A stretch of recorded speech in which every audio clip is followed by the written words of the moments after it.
Hello and welcome back to the channel. I know, 2 week gap again, but at least it wasn't a month this time. And I am back. I want to talk about LOLcows again, in fact.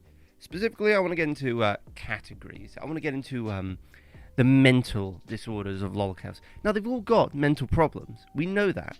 Their inability to step away from conflict shows it. That's not what I want to talk about. I want to talk about LOLcows with schizophrenia, specifically. Because I know there's a bit of contention there, of whether or not it's alright to make fun of them and interact with them. And I have my own opinions on this, and that's what we're going to get into in this video. So, without further ado, let's talk about LOLcows with schizophrenia.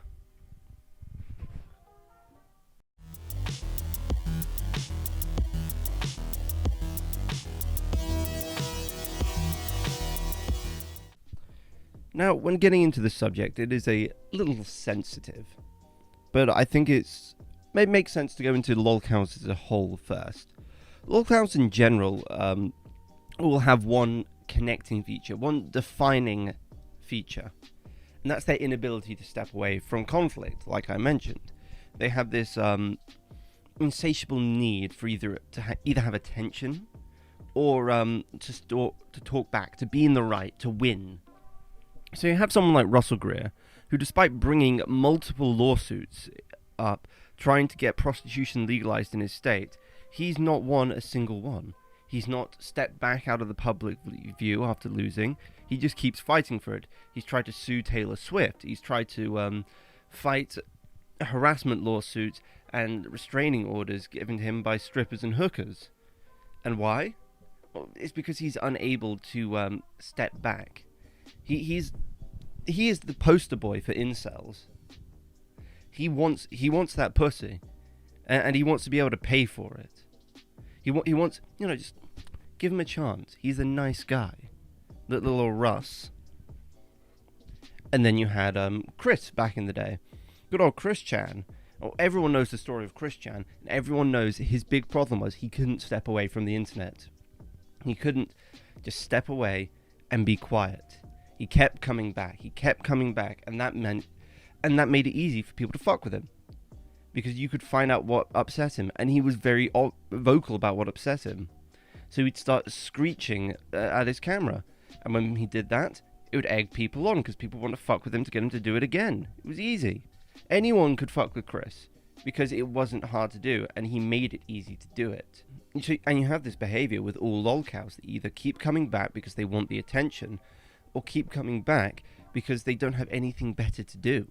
They don't understand that if you just back off, they'll leave you alone. No, we're going to fight the trolls. But I'm going to threaten them, because that always works. And then you get doxxed. What's the fuck's the point in doing that? It's just ridiculous. Step back, and you'll be fine.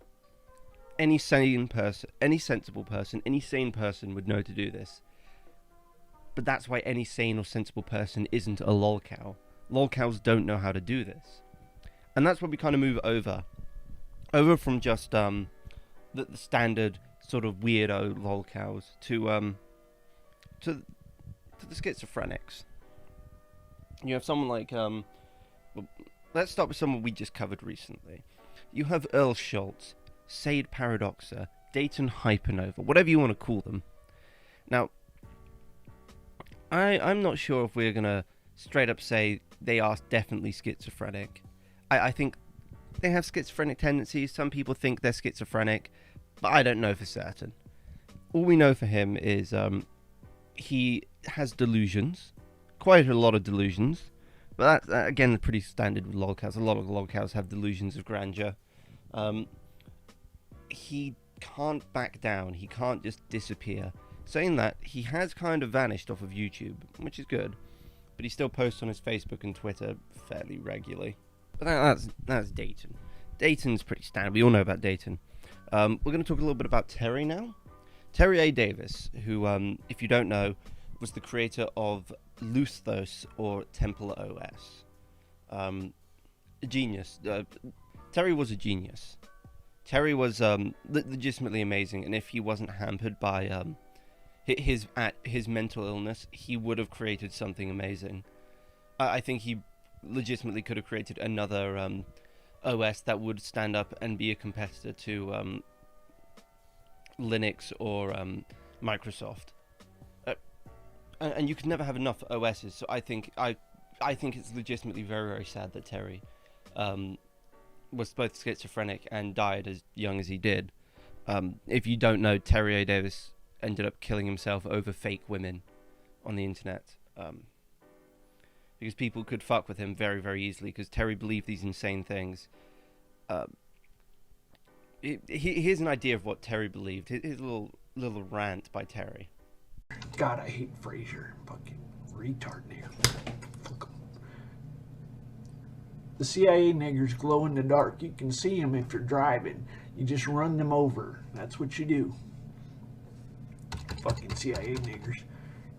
Now we're going to a more generic kind of schizophrenic LOLcow. We've got the gang stalking community, the gang stalking crew. They all think they're being gang stalked, that government agencies or various other communities or groups are following them, doing specific movements to indicate what they're doing.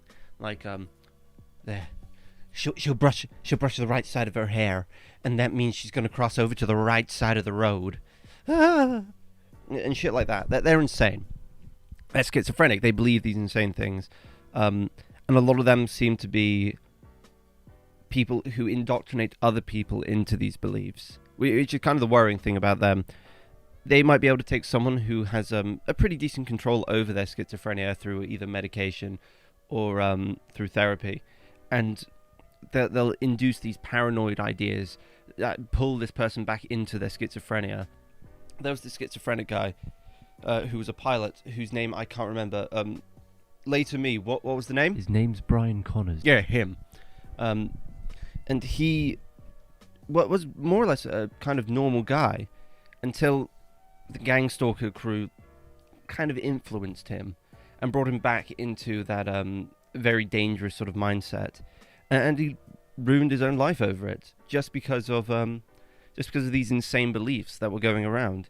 And that's kind of the worrying thing, because you do occasionally get these incredible people who are legitimately very intelligent, who are ruined by gang stalkers or their own paranoid schizophrenic beliefs. You've got this lady here who's like a PhD scientist who's been destroyed by paranoid schizophrenia, and it's really, really sad. I do actually get quite upset about all of this sort of thing. Not personally, but overall it is quite upsetting. I think it's really a shame. And if we're talking about people being negatively influenced, I think it's time to get on to Gail. Gail Cordchula is the person I'll be covering next on this channel, and I think I wanted to kind of address this before I started the video on her.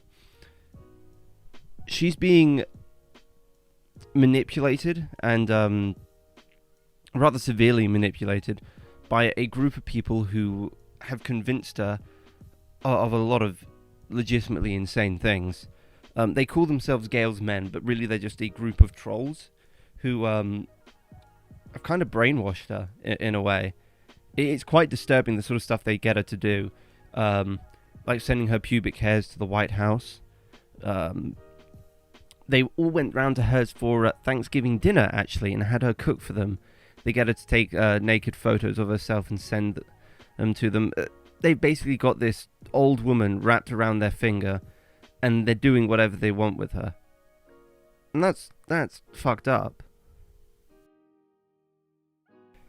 Thanks for watching the video. I know it's a very short one this time, but there isn't really a lot I wanted to talk about. I just wanted to give a little summary behind this. The reason I've not been posting for the last 2 weeks is I've just got a new job. I've been cycling 20 miles a day to get there and home, which is alright, I'm enjoying the work. It's good to be working again, even in the current climate. Don't forget to like and subscribe. The Discord link is down below. Thanks for watching, and I'll see you next time. Bye.